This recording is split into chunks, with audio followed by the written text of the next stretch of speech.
Define strain and explain the types of strain. Clear మా? Strain అంటే ఏంటి? The ratio of change in the dimension of body to the original dimension is called strain. ఓకేనమ్మా? Strain change in dimension by original dimension అంటే ఈ point కి అర్థం ఏంటంటే అమ్మా సింపుల్, ఒక వస్తువుని లాగినా లేదా ఒక నొక్కినా దాని యొక్క షేప్ అనేది మారుతుంది, దాని యొక్క చేంజ్ అవుతుంది, దాని యొక్క పరిమాణం అనేది మారుతుంది. ఓకేనమ్మా? ఆ మార్పు మొదటి పరిమాణంలో పోలిస్తే ఎంత ఉందో చెప్పేది స్ట్రెయిన్. ఓకేనా? డన్. స్ట్రెయిన్ అంటే ఏంటి? మార్పు. ఓకేనమ్మా? అసలు పరిమాణం, అసలు పొడవు 10 సెంటీమీటర్స్, కొత్త పొడవు ఎంత? 11 సెంటీమీటర్స్, మార్పు 1 సెంటీమీటర్. ఇలాగా దాన్ని ఏమంటారు? స్ట్రెయిన్ అంటారు.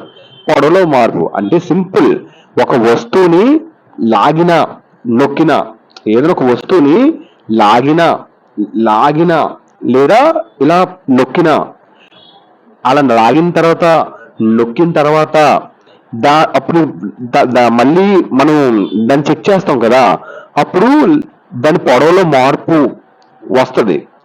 ఎంత మార్పు వచ్చిందో అని కొలిచి చెప్పేదే స్ట్రెయిన్.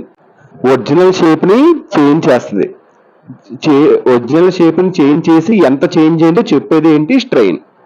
ఏదో ఒక వస్తువుని, అందుకే change in dimension original dimension నుంచి ఆ డైమెన్షన్ చేంజ్ అవుతుంది, అది దీనికి అర్థం. ఓకేనమ్మా? Thank you. Different types of strain.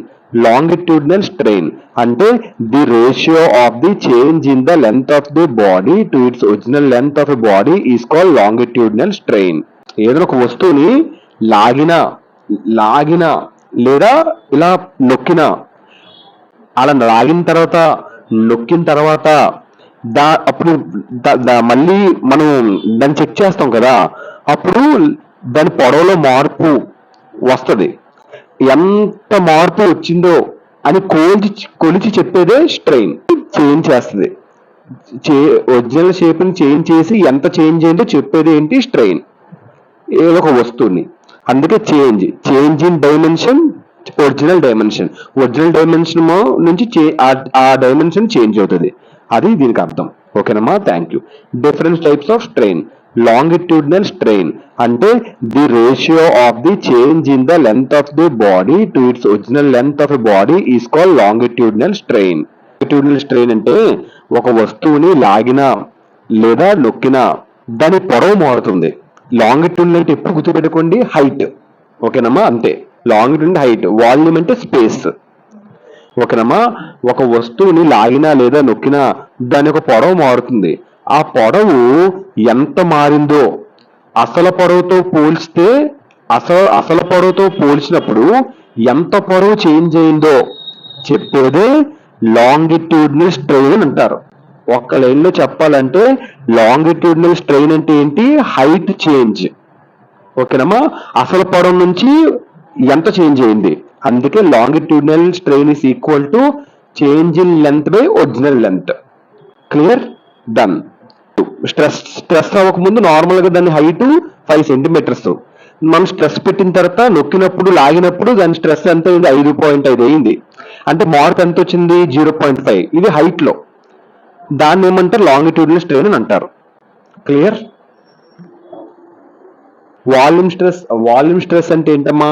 The ratio of the change in volume of a body to the original volume of a body is called volume strain. ఒక వస్తువుపై stress, ఒక వస్తువుని మనం నొక్కినప్పుడు దాని పరిమాణం మారుతుంది. ఆ మార్పు అసలు పరిమాణంలో పోలిస్తే ఎంత ఉందో చెప్పేది వాల్యూమ్ స్ట్రెయిన్. వాల్యూమ్ అంటే ఏంటి? స్పేస్. లాంగిట్యూడ్ అంటే హైట్. ఓకేనమ్మా? ఒక వస్తువు మనం నొక్కినప్పుడు స్ట్రెస్ పెట్టినప్పుడు దాని యొక్క స్పేస్ అనేది, వాల్యూమ్ అనేది మారుతుంది. ఆ మార్పు అసలు వాల్యూమ్ తో పోలిస్తే ఎంత వాల్యూమ్ అనేది చేంజ్ అయింది, వాల్యూమ్ అంటే స్పేస్, ఎంత స్పేస్ అనేది చేంజ్ అయ్యేదో చెప్పేదే వాల్యూమ్ స్ట్రెయిన్ అని అంటారు. ఓకేనమ్మా? అందుకే వాల్యూమ్ స్ట్రెయిన్ అంటే ఏంటి? ఒరిజినల్ వాల్యూమ్ నుంచి ఎంత చేంజ్ అయింది చెప్పేది. ఓకేనమ్మా? డెల్టా వి అంటే ఏంటి? పరిమాణంలో మార్పు. వి అంటే అసలు పరిమాణం. సో ఇది వాల్యూమ్ స్ట్రెయిన్. ఎగ్జాంపుల్, అసలు పరిమాణం 100 సెంటీమీటర్స్ క్యూబ్ ఉంది, 100 సెంటీమీటర్స్ క్యూబ్ ఉంది. సో కొత్త వాల్యూమ్ స్ట్రెస్ పెట్టినప్పుడు 110 సెంటీమీటర్ క్యూబ్ వచ్చింది, మార్పు 10 centimetre cube. So volume strain అంటే 10/100. సో ఇది 10, ఇది 100. ఓకేనమ్మా, డన్. అలాగా. Shearing strain. Shearing strain is the ratio of the displacement of a layer to its distance from the fixed layer. అంటే point కి అర్థం ఏంటంటే అమ్మా, మనం ఇప్పుడు షియర్ స్ట్రెస్ అంటే ఏం లేదమ్మా, ఇమాజిన్ చేసుకోవాలి మెటీరియల్ ఒక లేయర్స్ ఆఫ్ మెటీరియల్స్ ని, అంటే ఒక వస్తువు లేయర్లుగా ఉందని ఊహించుకోవాలి. Example stack of cards. ఓకేనమ్మా, కార్డ్స్ లాగా. ఓకేనమ్మా, అప్పుడు టాప్ లేయర్ ఏమొచ్చి సైడ్ వేస్ మూవ్ అవుతుంది, బాటమ్ లేయర్ మాత్రం ఫిక్స్ గా ఉంటది. ఓకేనమ్మా, టాప్ లేయర్ వచ్చి సైడ్ వేస్ మూవ్ అవుతుంది, బాటమ్ మాత్రం ఫిక్స్ గా ఉంటది. ఓకేనమ్మా, డన్. సో ఇప్పుడు షియర్ స్ట్రెయిన్ అంటే అదే పక్క కదిలిన దూరం, లేయర్ల మధ్య ఉన్న దూరం, దాన్ని షియర్ స్ట్రెయిన్ అని అంటారు. ఓకేనమ్మా, అంటే పక్క కదిలిన షియర్ స్ట్రెయిన్ అంటే పక్క కదలిక లేయర్ల దూరంలో షియర్ స్ట్రెయిన్ అంటారు. షియర్ స్ట్రెయిన్ అంటే డిస్ప్లేస్మెంట్ డిస్టెన్స్ బిట్వీన్ లేయర్స్. ఓకేనమ్మా, కదిలిన దూరం 2 సెంటీమీటర్లు, లేయర్ల మధ్యన దూరం 10 సెంటీమీటర్స్. అలాగే షియర్ స్ట్రెయిన్ 2/10 = 0.2. ఈ విధంగా మనం దాన్ని క్యాల్కులేట్ చేస్తాం మనం. అంటే ఎంత how much the top layer moved compare to distance between layers, shear strain అంటారు, చెప్తుంది మనకి షియర్ స్ట్రెయిన్. ఇదమ్మా define strain, explain types of strain.